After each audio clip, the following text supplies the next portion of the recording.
¿Qué tal? Muy buenos días, amigas y amigos de Grado Cero. Nos encontramos el día de hoy transmitiendo desde la Universidad Autónoma de Baja California, Campus Tijuana, y nos encontramos el día de hoy con la doctora Laura Alicia Camarillo Gobea. ¿Qué tal, doctora? ¿Cómo Hola, está? hola, ¿qué tal, Liceo? ¿Cómo estás? Buenos días. Buenos días. Bueno, vamos a empezar un poco sobre el currículum de la doctora Laura Alicia Camarillo Gobea. Ella es licenciada en Derecho por esta universidad, tiene una maestría en Asuntos Internacionales por la Facultad de Economía y Relaciones Internacionales de la misma universidad, tiene un máster y un doctorado en Derechos Fundamentales por la Universidad de Castilla-La Mancha y recientemente acaba de concluir su examen profesional y obtener el grado de doctora con magna cum laude, si mal no recuerdo, por la Universidad de Castilla-La Mancha, y su sínodo estuvo compuesto por el doctor Eduardo Ferrer MacGregor, juez de la Corte Interamericana de Derechos Humanos, por el doctor Néstor Pedro Sagüez y por el doctor Eduardo. Eduardo Espín Templado, quien es magistrado del Tribunal Supremo en España. Bueno, pues doctora Camarillo, aprovechando la oportunidad y que nos habla un poco sobre su tesis de doctorado, creo que resulta relevante porque es una temática que no ha sido abordada del todo recientemente ante el Sistema Interamericano de Protección de Derechos Humanos. Nos encontramos ante un tema que la propuesta es atrevida, es hasta cierto grado temeraria, dijeran algunas personas, Sí, claro. y es el acceso de las supuestas víctimas de forma directa ante la Corte Interamericana de Derechos Humanos. Sí. Háblenos un poco sobre su propuesta, por favor, doctora. Bueno, pues primero muchas gracias por recibirme y bienvenidos a Tijuana. Un saludo afectuoso para todos el grupo que trabaja en este proyecto tan importante, ¿no? Efectivamente, el título de mi tesis doctoral es Acceso Directo a la Corte Interamericana de Derechos Humanos, que el nombre así en solitario puede entenderse precisamente como una propuesta de alguna manera atrevida, ¿no? Y creo que en algún momento yo me planteaba si esta era una propuesta en solitario, porque efectivamente los temas del sistema interamericano, incluso no nada más de la Corte, sino de la propia Comisión y de todo el andamiaje interamericano, pues no versan en este momento sobre el acceso directo.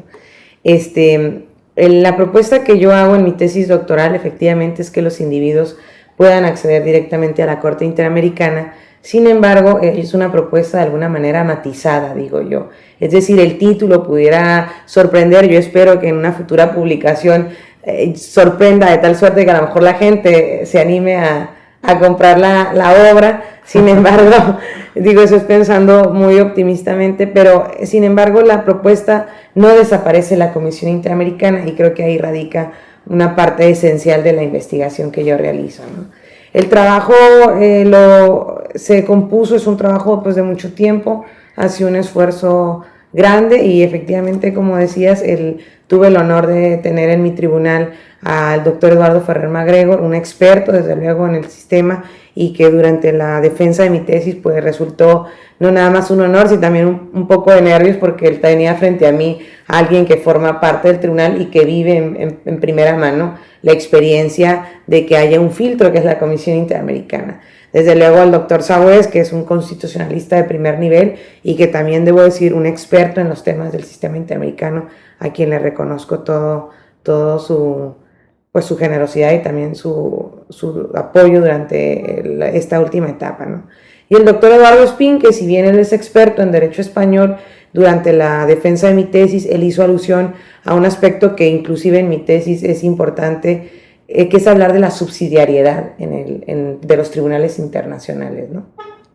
Y bueno, antes de abundar en mi tesis, yo tengo que decir también que para mí uno de los mayores honores ha sido, sobre todo en esta etapa del último grado académico al que yo puedo aspirar independientemente de futuros proyectos, pues es que me dirigió el doctor Francisco Javier Díaz Reborio, que si bien no es experto en sistema interamericano, tiene todas las bases para dirigir cualquier tesis en cualquier tema. Es un constitucionalista muy distinguido, pero sobre todo de una calidad humana que para mí ha sido crucial en un proyecto particularmente que emprendí en España, ¿no? Como decía, mi tesis intenta, desde luego, concluye en la tesis de la tesis con el acceso directo, pero antes le preceden tres aspectos que yo considero son importantes. En primer lugar, una justificación histórica del individuo en el derecho internacional y luego el individuo en el derecho internacional de los derechos humanos, es decir, cómo existen antecedentes históricos que datan inclusive antes de Naciones Unidas, que sería como el parteaguas para la protección internacional de los derechos humanos del individuo y cómo tenemos otros escenarios previos de acceso directo a tribunales internacionales. El segundo momento, digamos, de la tesis en esta construcción fue hablar del acceso directo existente en Europa, ¿no? El Tribunal Europeo de Derechos Humanos, en mi opinión, creo que es el referente ineludible para cualquier tribunal regional de protección de derechos humanos, con sus pros y sus contras. Es decir, yo en el proyecto que ahora concluyo pues en la tesis doctoral, lo considero un elemento que hay que tomar en cuenta, no así un referente obligado como seguirlo tal cual como sucedió en Europa con el protocolo 11, la posibilidad del acceso directo. Desde luego en Europa se enfrentan otros retos. Ahora regresaré un poco a abordar por qué considero que el protocolo 11 no es el responsable del todo de la cantidad exorbitante que hay de demandas en el Tribunal Europeo, y desde luego habría que poner muchas distancias entre el sistema interamericano y el europeo, particularmente por apartados financieros, no jurídicos, pero sí muy importantes. Qué bueno que menciones esta última parte en relación con los aspectos financieros, porque al momento en que usted menciona el tema de acceso directo de las supuestas víctimas o presuntas víctimas ante la Corte Interamericana de Derechos Humanos, me viene a la mente las limitaciones presupuestales que tiene la Corte Interamericana de Derechos Humanos. ¿Por qué razón? Sabemos que de acuerdo al presupuesto de la OEA, la Corte Interamericana tiene un aproximado de $1 millón al año, aproximadamente, que no se compara incluso con el presupuesto que reciben instancias nacionales, ni mucho menos con la cantidad que tiene la Corte Europea de Derechos Humanos. No es comparable, por un lado.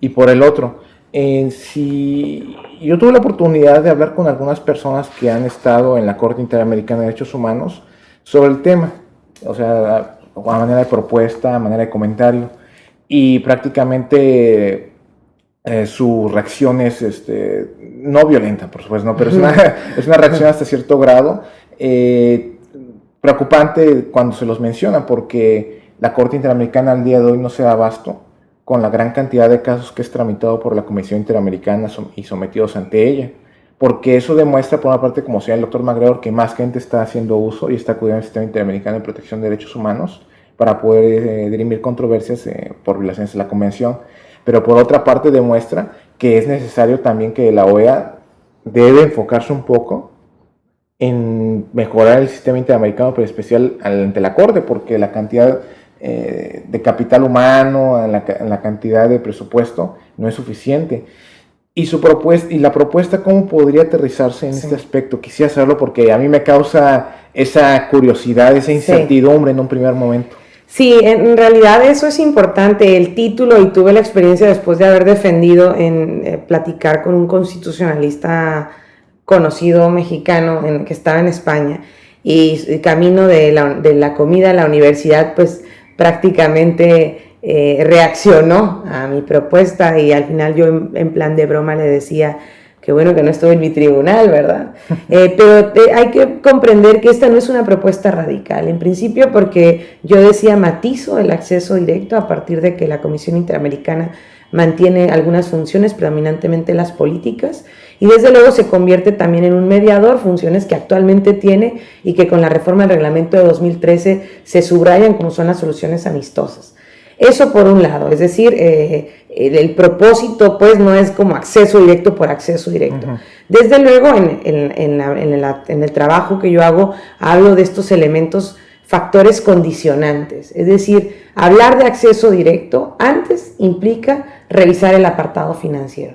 Yo tengo que decirlo también como jurista que soy, que no comparto la opinión de aquellos que ponen en la misma balanza un apartado jurídico con un apartado financiero. Y por apartado jurídico me refiero a la tutela a la que sí tienen derecho los individuos, a una tutela internacional, que no sería exclusiva ni siquiera del sistema interamericano, mucho menos del europeo, porque existen antecedentes históricos e incluso situaciones parecidas, como sería el sistema de peticiones individuales ante Naciones Unidas, el acceso en Corte Penal Internacional, aunque ahí la subjetividad sea pasiva, y algunos otros tribunales internacionales, o en su momento el primer tribunal que dio acceso directo al individuo, que fue la Corte de Justicia Centroamericana, aunque tuvo poca duración, y que estamos hablando de principios del siglo pasado.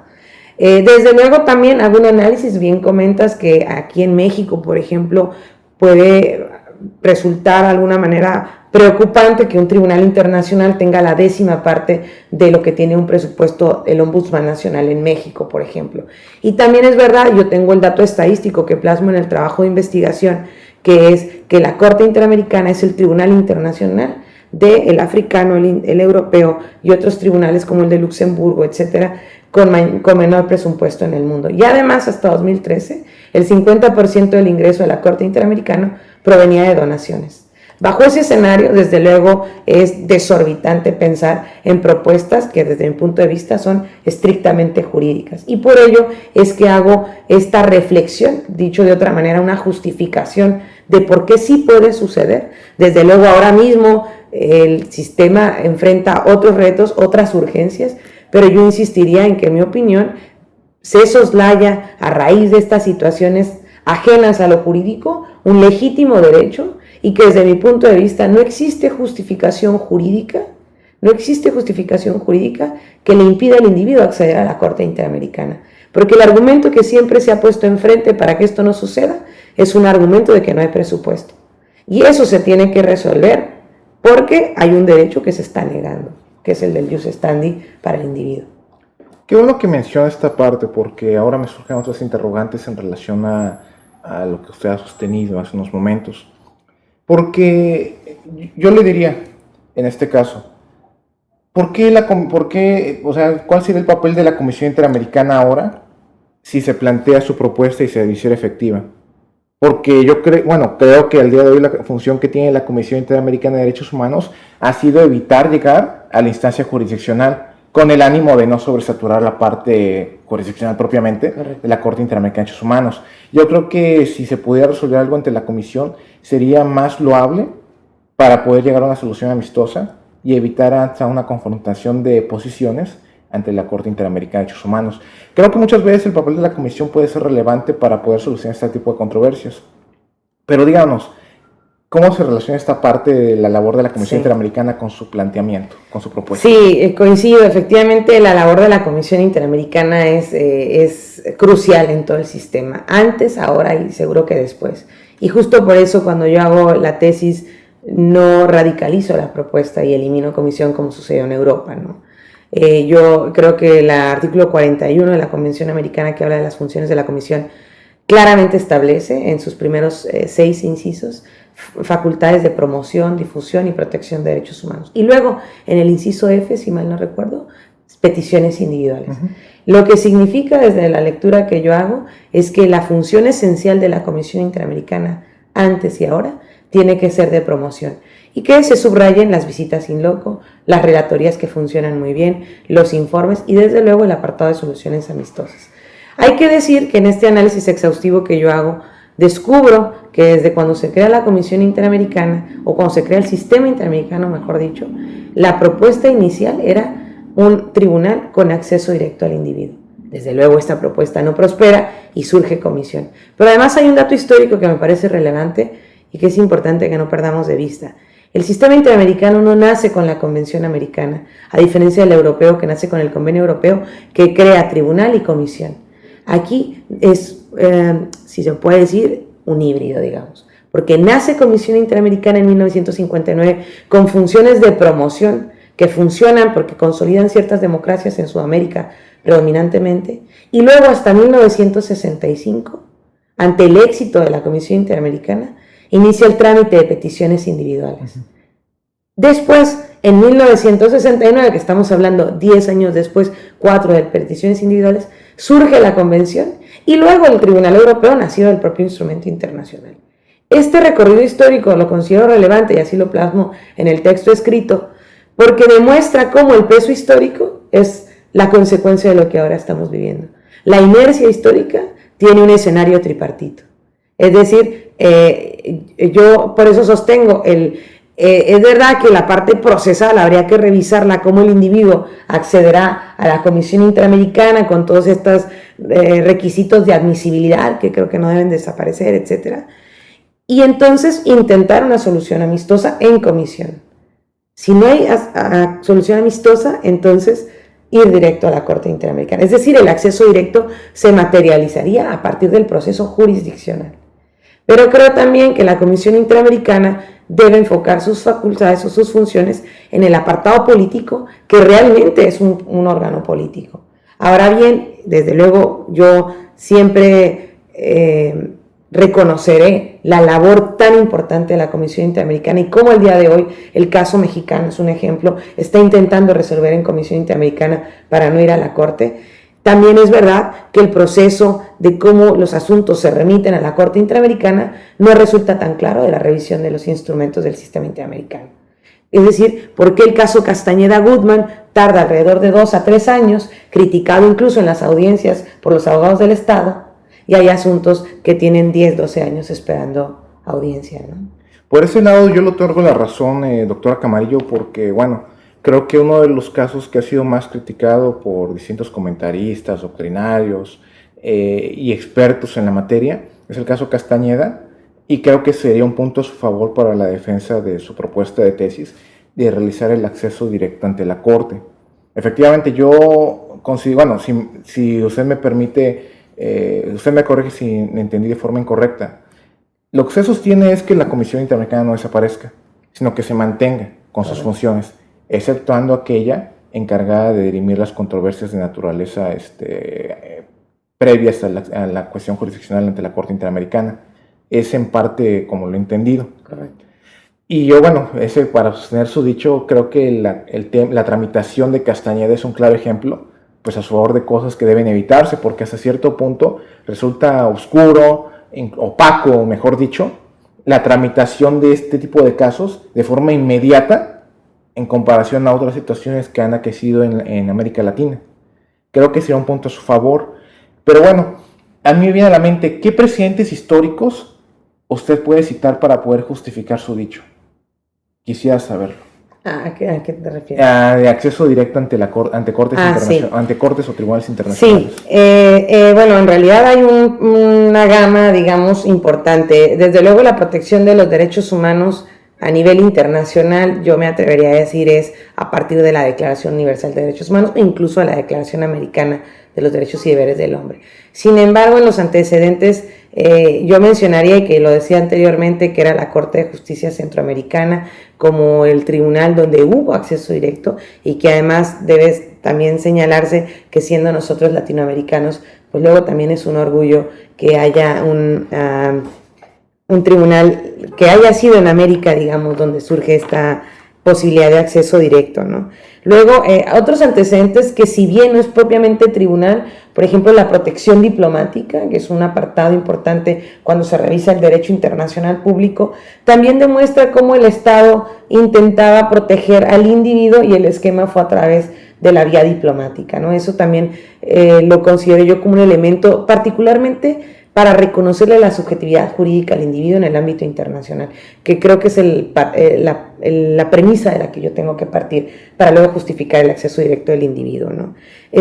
Algunos tribunales no se consumaron, sin embargo fueron como proyectos en trámite, particularmente los tribunales arbitrales mixtos, una figura que no logra concretarse y que se queda en borrador en un tratado. Luego, los tribunales de Nuremberg y Tokio, que si bien estamos hablando de subjetividad pasiva o legitimación pasiva, porque ahí es el individuo el procesado, sin embargo ya da cuenta del individuo en el plano internacional. Porque además, y esto me regreso un poco, cuando nosotros hablamos del individuo en el ámbito internacional, estamos partiendo de una postura que en la doctrina se ha comentado y ha sido polémica, de reconocerle al individuo su estatus en el derecho internacional, cosa que algunos doctrinarios incluso no reconocen y hablan de una situación atípica de que el individuo sea sujeto de derecho internacional. Y con esto yo digo, hay prueba plena a través de estos tribunales internacionales. Mencionaba yo el sistema de Naciones Unidas, que si bien no es jurisdiccional, me queda claro, pero también es verdad que es un formato en el que el individuo accede a un órgano internacional y no encuentro yo el impedimento jurídico. A donde llevo yo este análisis histórico es justamente a que en su lectura se valore el impedimento jurídico de acceder. Y ese impedimento jurídico de acceder no lo encuentro. Bueno, Usted mencionaba al Tribunal Centroamericano, si mal no recuerdo, y menciona incluso los borradores para los comités arbitrales. Uh-huh. Pero si hacemos una comparación de los momentos históricos, no sé, yo creo que no es la misma incidencia que ha tenido o recepción de peticiones individuales que han tenido los precedentes históricos que usted menciona a comparación de la cantidad de personas que acuden al día de hoy ante la Comisión Interamericana de Derechos Humanos. Creo que la comparación no se equipara en este aspecto. Claro. E incluso algunos yo creo que sostendrían. No es lo mismo la incidencia que hubo en su momento por el desconocimiento o falta de cultura de poder acudir ante instancias internacionales a la que existe el día de hoy. ¿Cómo podría usted contrarrestar este argumento? No, desde luego no ha habido una comparación. La única comparación que yo he hecho en el trabajo ha sido entre el Tribunal Europeo y la Corte Interamericana, al que haré alusión. Esto en realidad, estos tribunales son antecedentes históricos que demuestran esta evolución del individuo en el ámbito internacional. Y ese es el único propósito de su señalamiento. Desde luego, actualmente los tribunales en materia de derechos humanos internacionales, dígase incluso Corte Africana, Tribunal Europeo Interamericano, están sobregirados. Incluso el Tribunal Europeo, teniendo el presupuesto que tiene, la figura permanente de sus jueces, el que son 47, el que hay salas, el que hay protocolos como el 14 bis que están intentando reducir la demanda, lo riguroso del proceso de admisibilidad de una demanda en el Tribunal Europeo, las sentencias piloto, que es el formato que ellos han creado para contener esta demanda. Esa sería nuestra referencia, no así el ejemplo a seguir. Entiendo, y en su momento en la defensa de mi tesis me decían, mientras haya un tribunal al que acudir, la gente va a acudir al tribunal. Sin embargo, esta propuesta yo insistiría en que va de la mano de los factores condicionantes y particularmente dejando de lado el financiero, que está claro que se necesita resolver para pensar en esto, que es una propuesta que quiere crear tendencia. No soy la primera que escribe, por supuesto, el ex juez Cansado Trindade ha sido un reacio promotor del acceso directo del individuo y ahora quizás ha dejado un poco el tema porque está en la Corte Internacional de Justicia. Pero también hay otros factores que hay que considerar y yo particularmente hablaría y hablé en su momento de la subsidiariedad. En Europa, que están verdaderamente sobregirados por esta cantidad abismal de demandas, particularmente de estados de reciente ingreso al Consejo de Europa, el protocolo 15 que no se ha ratificado hace puntual énfasis en la subsidiariedad de los tribunales internacionales y creo que esa lectura la tenemos que llevar al sistema interamericano. La Convención Americana en su preámbulo señala que la Corte Interamericana es un órgano complementario, coadyuvante y de alguna manera lo dice subsidiario de las justicias nacionales. Y el éxito del sistema interamericano y de la propia Corte es que no lleguen los asuntos porque se están resolviendo en el derecho nacional. Esto puede resultar idealista, sin embargo, desde el punto de vista estrictamente del derecho internacional de los derechos humanos, es válido sostener que el principio de subsidiariedad tiene que ser efectivo. En mi opinión, y alguna doctrina lo ha sostenido así, la subsidiariedad tiene ciertas vertientes. La primera de ellas, el agotamiento de recursos internos. La segunda es que estos no son tribunales de cuarta instancia, independientemente que se discuta eso. Y otro es que hay un margen de apreciación nacional que si bien en el sistema europeo ha habido mayores reservas para aplicarlo, existe y en el sistema europeo ni se diga.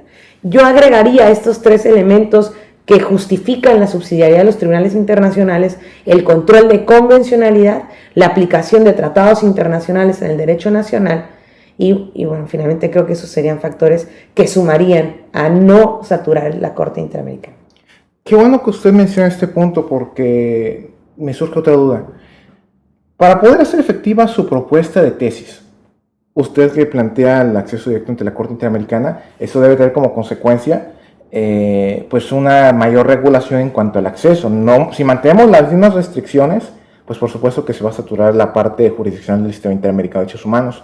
Por supuesto sería fortalecer y fomentar lo que ya se encuentra existente. Correcto. Ahora, ¿usted considera que tal vez en el aspecto relativo al acceso ante el sistema interamericano que se encuentra plasmado en la Convención, y en el reglamento, en este caso de la Corte Interamericana, sería aumentar en este caso los requisitos de accesibilidad, o sería dejarlos como se encuentran al día de hoy. Porque si los dejamos al día de hoy, va a pasar lo que está ocurriendo en otros sistemas, como usted mencionaba, se van a sobregirar. Si no los modificamos, yo creo que podría darse otras consecuencias. Bueno, yo en mi trabajo de investigación y con lo polémico que esto puede resultar, he tratado de no hacer una tesis procesal, de entrada lo tengo que decir, ¿no? Me parece, no quisiera reducir una propuesta que habla sobre la tutela jurisdiccional del individuo a un aspecto de un proyecto de ley o de convención, etc. Entiendo que también se puede desnaturalizar el sistema interamericano, la propia Corte Interamericana, y como sucede a veces en los tribunales nacionales, particularmente en la justicia federal, cuando hay que buscar, digamos, causales de sobreseimiento. Yo no he entrado a fondo, digamos, a una revisión de si al 46 convencional le sobra o le falta.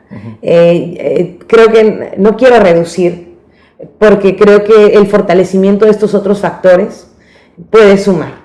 Y quizás con lo que hay actualmente se puede hacer un buen trabajo. Hay un ejemplo en particular que a mí me llama la atención, y particularmente es Estado mexicano, que es una sentencia de Silvestre contra México, no recuerdo su primer apellido, de noviembre del 2013, donde el Estado mexicano, en cuanto el asunto se somete a la Corte Interamericana expresamente, y el texto además es muy lindo porque el Estado dice solución amistosa, por favor, independientemente de la revisión de las violaciones a la Convención Americana. Y en esos términos, esta sentencia, que a veces pasa desapercibida cuando mencionamos las sentencias mexicanas en el sistema, en realidad el propósito fue resolver en solución amistosa.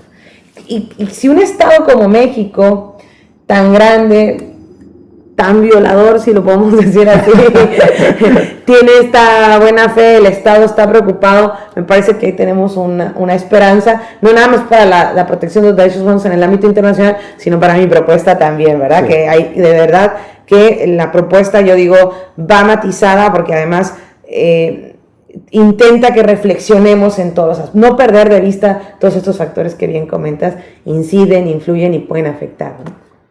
Bueno, entonces, si entendí de forma apropiada, no es apostarle a los presupuestos procesales, es apostarle a lo que ya existente en el sistema. Correcto. Entonces. Ahora, yo lo sintetizaría de esta forma, sería apostarle a una mejor aplicación y fomento del control de convencionalidad en sede nacional. No solo para México, sino para todos los estados que son parte del sistema interamericano de protección de derechos humanos. Por otra parte, yo sustraigo de su propuesta el fortalecer y fomentar también una mejor recepción del derecho internacional de los derechos humanos, que en verdad se aterrice en los actuales procedimientos jurisdiccionales, sea cual sea su naturaleza. Porque creo que es una forma de ahorrarse el trabajo o evitar omisiones ante la instancia internacional. O sea, si sigo la línea de pensamiento que usted está expresando. Y por el otro, pues también sería pues atender a la interpretación del tratado internacional, en este caso la jurisprudencia de la propia Corte Interamericana, que es una extensión más de la convención en este caso. Pero, ¿usted qué propondría en este caso para poder concientizar esta parte desde su punto de vista? Sé que tal vez haga un poco del aspecto de lo que usted propone, pero desde su punto de vista como conocedor del sistema interamericano, ¿cómo podría mejorarse eso? Me parece que has atinado perfectamente un poco la lectura que yo hacía, ¿no? Hay dos elementos importantes, que es control de convencionalidad y aplicación de tratados.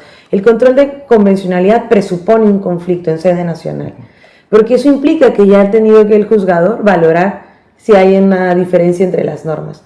Pero la aplicación de tratado internacional en sede nacional incluso es un momento previo al control de convencionalidad, porque él tendrá la posibilidad de aplicar el tratado en derechos humanos antes de tener este conflicto del control de convencionalidad. Es decir, si aplico bien el tratado, no hace falta ejercer un control de convencionalidad.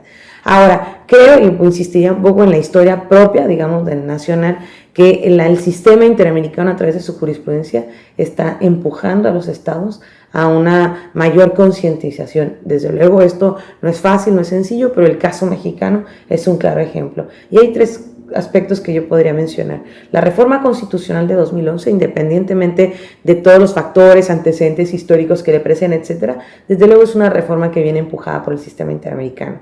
el que se haya limitado el fuero militar a partir de las experiencias en Corte Interamericana y las sentencias condenatorias contra México, creo que ha sido una materialización de la incidencia del sistema en México.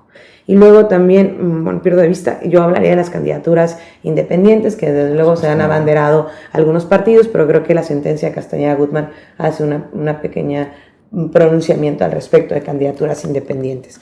Es decir, creo que la aplicación de la jurisprudencia, la presión del Estado, de la presión internacional a los estados, particularmente como el nuestro, sí tiene una incidencia y puede contribuir. Desde luego, la capacitación, luego también el conocimiento en las universidades, mencionando un poco, como bien decía, saliéndome de la tesis, UABC es una de las primeras universidades en que su tira de materias de licenciatura incluye el derecho internacional de los derechos humanos, y en esta ocasión me acabo de enterar que se abre un nuevo grupo para esta materia, es decir, los estudiantes que venían de la escuela vieja, que estudiaban garantías individuales, que ahora son derechos humanos, pero ahora que también hay que pensar en los derechos humanos en perspectiva internacional. Entonces creo que también el tema de la educación sería crucial para construir un México distinto, una América distinta, ¿no? Mire, me agrada mucho la propuesta que usted ya está realizando, porque bueno, yo puse un poco la trampa en la pregunta de poder aumentar las causas, como dije en la ley de amparo, las causas de sobrecimiento, en este caso aumentar las causas para, los elementos de presupuestos necesarios para poder acudir ante el Sistema Interamericano de Protección de Derechos Humanos. Puse un poco la trampa en la pregunta, pero yo creo que, bueno, coincido con usted, creo que de cierta forma dejar las cosas como están al día de hoy en la educación, capacitación y fomento de los elementos ya existentes del Sistema Interamericano para los operadores jurídicos nacionales, si se deja de forma estática, pues va a desdibujar, no sería, no se podría materializar la propuesta que usted señala, si las cosas se dejan como están. Coincido con usted en ese punto. Ahora, si entrando al supuesto que se aumentaran los presupuestos para poder acudir al Sistema Interamericano de Protección de Derechos Humanos, bueno, también yo coincido por ese punto con usted.